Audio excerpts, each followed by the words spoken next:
This is the Wackadoodle Samoan in heaven is where we're going. So this is going to be somewhat of a controversial video. I've sat on this for a couple days now. Like you guys well know, I speak with people, credible, mature believers about my videos prior to putting them up. That is to make sure that I'm vetting the content, that I'm holding myself accountable. So it's not just, me. You know what I'm saying? So, with that said, let's get right into it.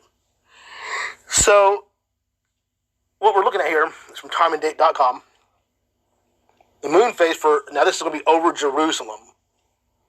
As you can see, we got the full moons. Actually, the largest supermoon of the year is going to happen on April 8th. It will peak at 5:35 in the morning on April 8th. And again, this is the supermoons, also known as the pink moon, which is interesting in and of itself. Again, largest moon of the year. Just so happens to be on the first day of Passover. So let's go ahead and get right into it. Well, before I switch slides, do you guys remember back in September 23rd, 2017, when there was an image of what we thought could have, well, we weren't really quite sure what it was. And it was in the constellation Virgo, and in Google Sky, they ended up blocking it out. Do you remember that? Well, I'm going to include a link in the description box from Dabu7 or Dabu77. This is back actually. He did the video back in 2014. But it's a good video. It's short. It's like 4 minutes long. Okay, but I would encourage you to watch it, even though it's many years old. I think it plays a role even now. So why is this important?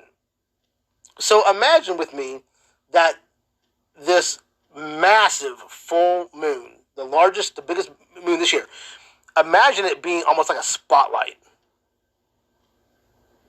And everybody that is going to see it is going to look at it.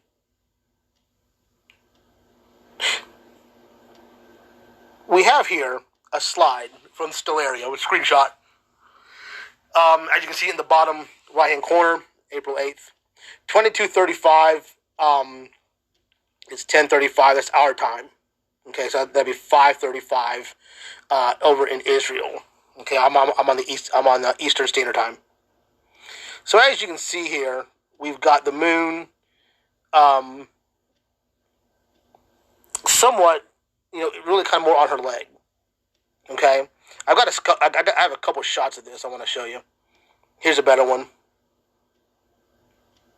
Again, think spotlight here, as the Lord is trying to illuminate something.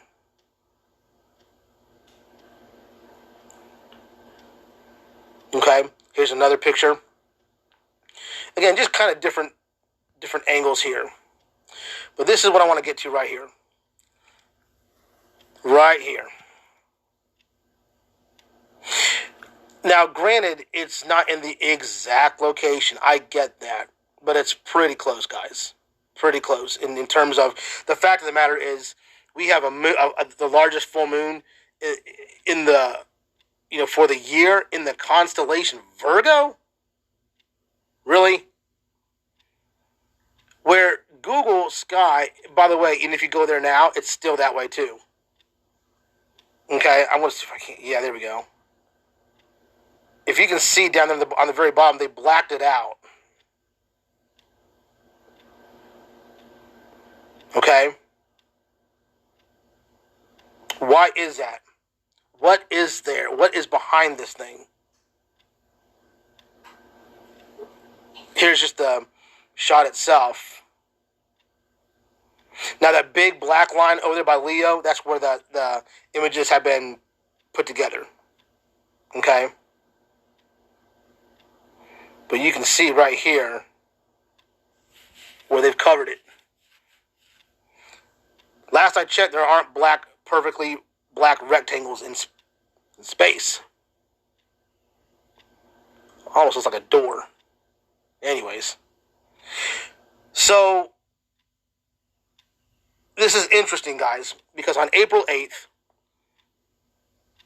at 5:35, right before the sun rises, is going to be at its peak. And it's just very interesting that this is Nissan 14.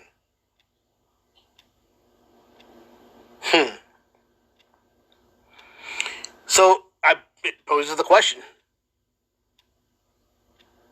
Does this have any merit? Does this mean anything? In light of what's going on.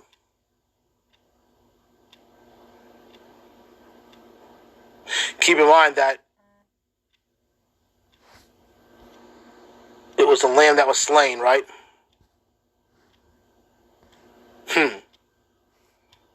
Like you, I'm just observing. That's all I'm doing. I'm not going to make any statements. But just observing. Very interesting, especially in the times that we're living in. This is a very interesting possible sign in the sky. Now, granted, it's just wow. I mean, we have this full moon in Virgo. We still have this issue here that's really kind of been swept under the rug. This whole thing with this with Google Sky and what they did, no one's talking about it. No, I mean, I haven't seen it on YouTube. I don't know if you guys have. No one's really talking about this because it just kind of got swept under the rug when September 23rd kind of came and gone. The past 2.5 years, it just kind of just got buried. But what if it is for this time right here? Again, very interesting. Because the largest supermoon, people are going to look up at this moon. They're going to see it. And is it illuminating, potentially, the red dragon in heaven, the second great wonder, that is right there by where the baby will be birthed to devour the child. But the child is caught up, harpazoed, raptured to God and to his throne. It's God trying to get people to look up and see. Very interesting stuff, guys. It really is. With that said, big thank you to all the new subscribers.